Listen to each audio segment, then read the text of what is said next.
Good day everyone! Welcome back to my YouTube channel. It's me again, Teacher Jessica. Before we start on our discussion, do not forget to subscribe, like, and share for more upcoming videos. For today's video, let's talk about the injury prevention, safety, and first aid. This lecture covered the Module 1 and 2 of Health this quarter. At the end of this session, I will present the activities that you need to answer. So, you need to listen carefully and take down notes the important details that may help you in answering the modules. Let's now begin with the lesson. The basic necessities of mankind include food, clothing, and shelter. However, it is not enough that we have these basic needs if we are living in fear and the uncertainty of danger every day. Today, one rising necessity that we need to focus on is safety. We are always exposed to dangers, whether we are young or old, rich or poor. It is therefore necessary that we are aware of what these possible dangers are, how all of this can affect us, and how we can prepare ourselves to prevent them from happening or minimize their effects if they happen to us. Familiar ba kayo sa kasabihang ito? There is a very popular saying, prevention is better than cure. Practicing this principle advocates safety awareness, which is essential in achieving quality of life. Accidents may happen to anybody at any place at any time. Thus, taking the right safety measures greatly helps prevent accidents and injuries. Nevertheless, when accidents happen, it is important to have knowledge and skills to deal with them.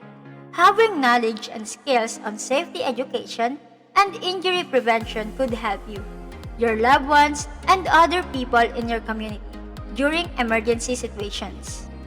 For Lesson 1, let's talk about the basics of first aid. What is first aid? It is an immediate and temporary care given to a person who suddenly gets ill or injured. It can mean the difference between life and death in extreme cases. However, we must know the limits of the first aid we can give because improper first aid can actually do more harm than good in some instances. What are the roles of first aid? It is a bridge that fills the gap between the vitamins and the physicians. It is not intended to complete with or to take the place of the services of the physician. It ends when the services of the physician begins. What are the objectives of first aid? First, to save lives. Second, to prolong life. Third, to alleviate suffering. And last, to prevent further injury. What is first aider?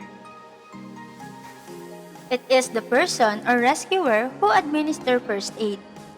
Being a first aider comes with roles and responsibilities. Characteristics of a good first aider. First, observant. Notice all signs.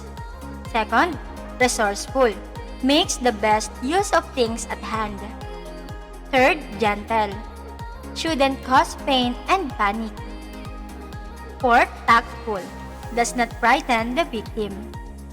And last, sympathetic. Comforts and reassures the victim.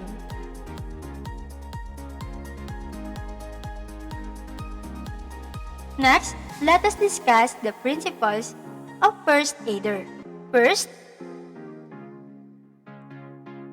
do stay calm, do reassure and comfort the victim, do check for a medical bracelet indicating a condition such as epilepsy or diabetes.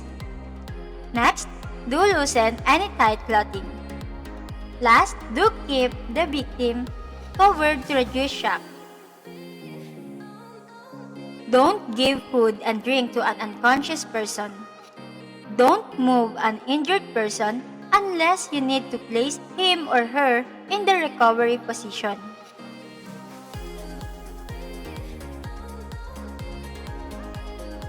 Examples of roles and responsibilities of first aider. First, bridge the gap between the patient and the doctor. Next, ensure the safety of oneself, the patient, and even the bystanders. Assess the situation and the victim. Determine surroundings threats to the victim. Perform immediate and proper care to the injured person. Document or record the important information about the situation and the victim for proper endorsement to the medical professionals upon their arrival. Next, turn over the injured when professional help arrives. In administering first aid, the following procedure must be followed. Suppose you see an injured person lying on the floor. Remember, the aid first. Step 1. Ask for help. Immediately call the attention of other people to the scene. Ask if there is anyone in the area who knows how to perform first aid. Step 2 and 3. Inspect the scene. Determine the possible threats and hazards. The scene where the injury occurred may not be safe to undertake first aid. Step 4.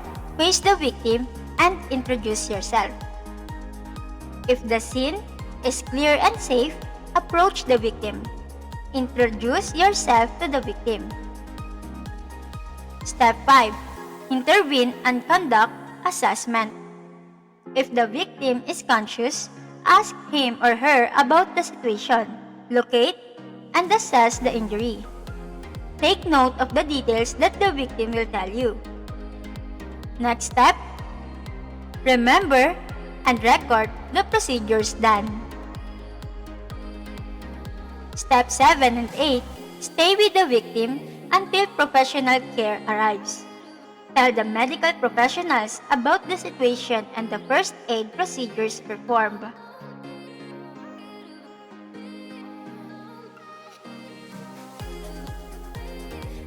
If the victim is unconscious, perform the following steps. Tap the shoulders gently and check if conscious may return. If the victim does not respond, perform primary assessment. Check for CAB. C. Stand for circulation. Feel if the pulse is present. Check by touching areas where large veins are present. It's either on neck or wrist. Next, airway. Check if there is any blockage in airways passages. For example, on mouth and nose. Remove any material that blocks the airway. Next, breathing. Check if the victim is breathing by observing the up and down movement of the chest. If circulation is absent, perform CPR. If circulation and breathing are present, conduct secondary assessment. Secondary assessment is composed of 3 major components: the history, vital signs, and head-to-toe examination. Next, let us discuss the Lesson 2, Survey of the Scene and the Victims. What is vital signs? Vital signs are measures of various physiological statistics taken in order to assess the most basic body functions. The act of taking vital signs normally entails recording body temperature, pulse rate or heart rate, blood pressure, and respiratory rate. Here are the difference between signs and symptoms. Ano nga ba yung pagkakaiba nila? Signs are details discovered by applying your senses: sight, touch, hearing, smell, during the course of the examination. Example: bleeding, swelling, deformities. Next, symptoms are sensations that the victim feels or experiences and may be able to describe. Example: nausea, vomiting, heat, and impaired sensations.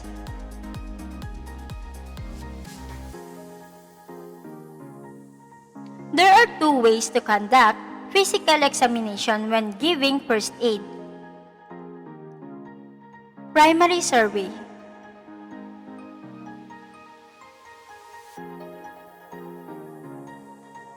Primary survey of the victim is used when the victim is unconscious and to find out and immediately treat life-threatening conditions. Check for consciousness. Ask the victim, hey, are you okay?" while carefully shaking the victim's shoulder.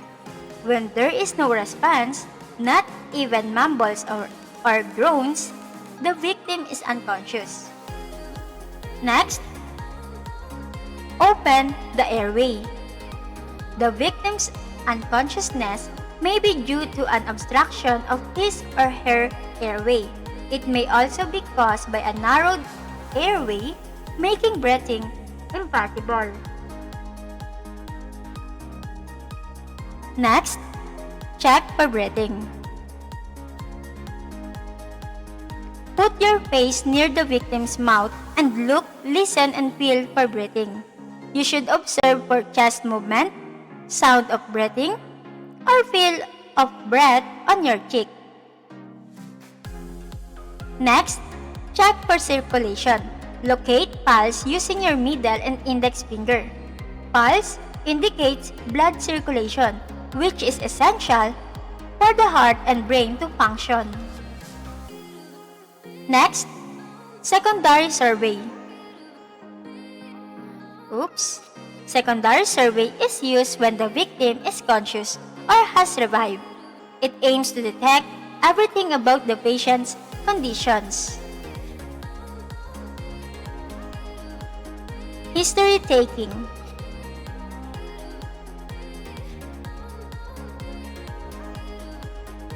Checking for vital signs.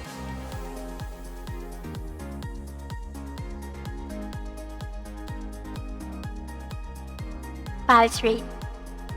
The pulse rate may be taken in different points in the body like brachial, carotid, wrist, temporal, subclavian, axillary, and femoral.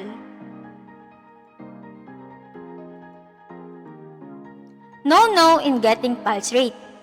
Do not do it, okay? In getting a pulse rate. Never use your thumb. It has its own pulse, kaya hindi mo pwedeng gamitin yan. Next, do not palpate both the carotid arteries at the same time. Do not take the pulse when the victim is in sitting position.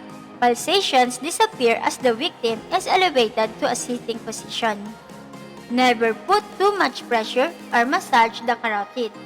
You may disturb the heart's electrical conduction system. Here are the list of normal pulse rate.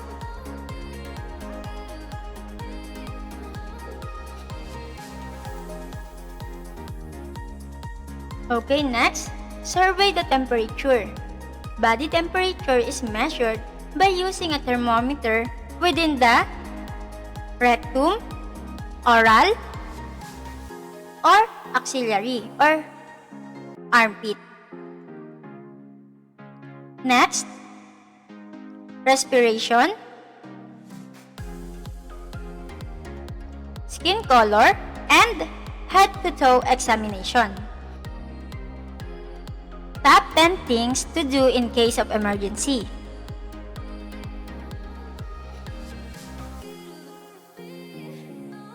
First, shout for help. Next, survey the scene and assess the situation. Third, determine if the accident warrants a visit to the nearest hospital or if simple cleansing and band-aid will do. If you are certified in CPR and the victim needs it, begin CPR right away. Stop the bleeding if there is any. Next, treat any symptoms of shock. Look for the medical alert tag in every victim. Seek trained medical assistance. Never give anything by mouth to an unconscious victim. Wait for medical professionals to arrive. Okay, let's move on. Now let us discuss the lesson 3, dressing and bandages. How to put bandage and to dress a wound.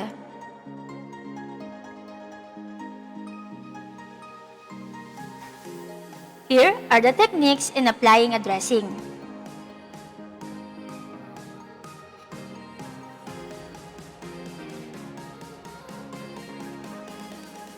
First, wash hand and wear gloves if possible. Unwrap the dressing as close to the wound as possible. Be sure not to touch the wound. Skin is not sterile.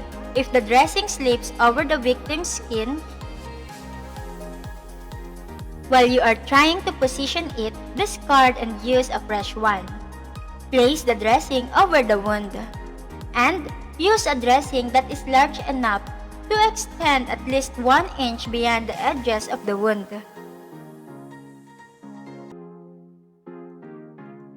Next, if body tissue or organs are exposed, cover the wound with the dressing that will stick.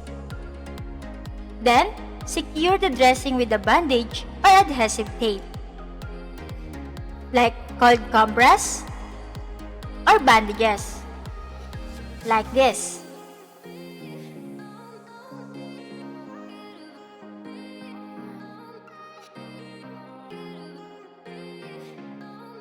There are 3 main types of bandages, namely triangular. It is made from cloth and can be used as cold compress or support sling. Next, ace bandage. It secures dressing in place. Next, tubular bandage. It is used to support joints or hold dressing in place. Smaller tubular bandage is used for finger injuries or sometimes sa mga arm, kasi stretchable naman siya. There are 2 types of bandaging. First, open face bandaging. It is used for wounds on top and back of the head, chest, back, hand, arm sling. Next naman, ang cravat face bandaging. It is used for wounds that need extra support like wound on the eye, forehead, ear, cheek, jaw, shoulder, hip, arm, leg, elbow, knee, and palm, and for a sprained ankle. The narrower the cravat is, the greater pressure it will give. Here are the techniques in bandaging.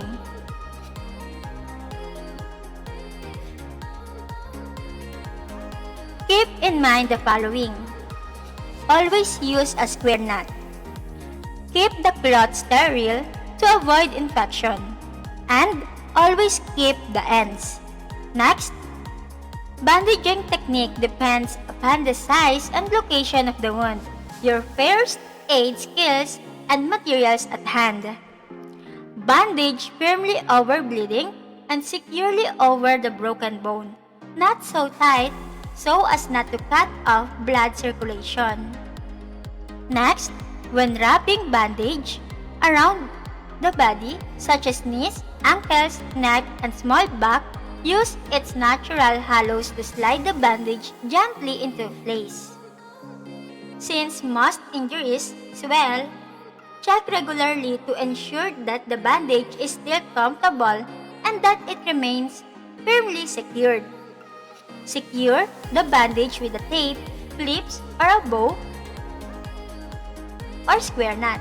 Ensure that the bandages, especially the knots, do not touch the skin. How to do a square knot? Ito yung instruction.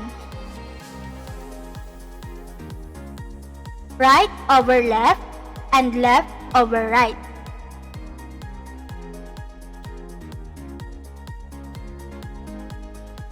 What is wound? Sa Tagalog, ito ay sugat. A wound is a break in the continuity of a tissue in the body. It may be closed in which there is no break or damage in the skin. It is also called hematoma or contusions. A wound may also be an open wound in which there is a break in the skin. Kinds of open wound. First, puncture. Puncture is a piercing wound caused by nails, needles, and other pointed objects. Next, abrasion. It is caused by rubbing or scraping the skin against a rough surface. Next, incision. It is a cut caused by knife, broken glass, or any sharp object. Next, laceration. It is a blunt breaking or tearing of soft tissues, usually resulting from mishandling tools and other accidents. Next,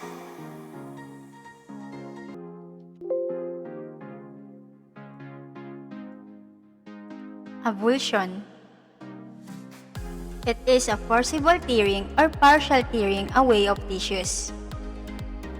How to manage wounds?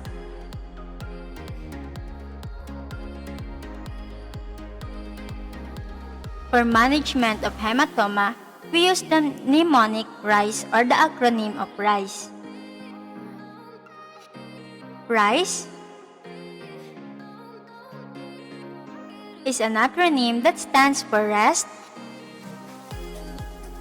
ice, compress, and elevate.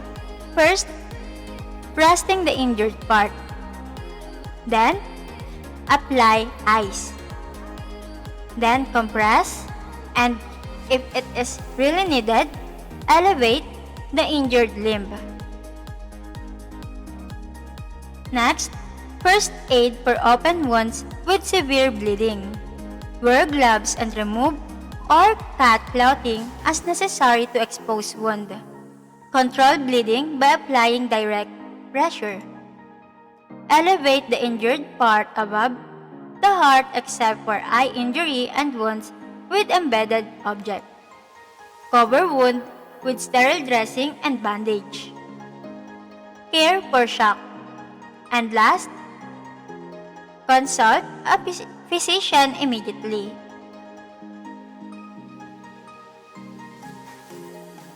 And that ends all our lessons for health this third quarter period. I hope you learned a lot. As I said earlier, I will show you the activities that you need to answer. But before I present to you your activities, I want to ask you a simple question. What have you learned on this lesson?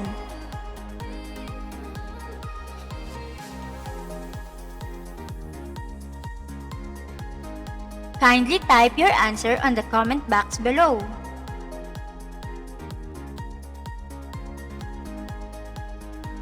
Learning activities in health 9. Learning activity number 1.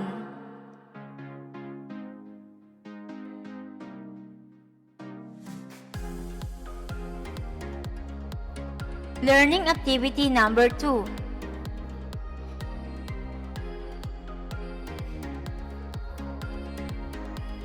Learning activity or task number 3. Rubrics. Descriptive rating.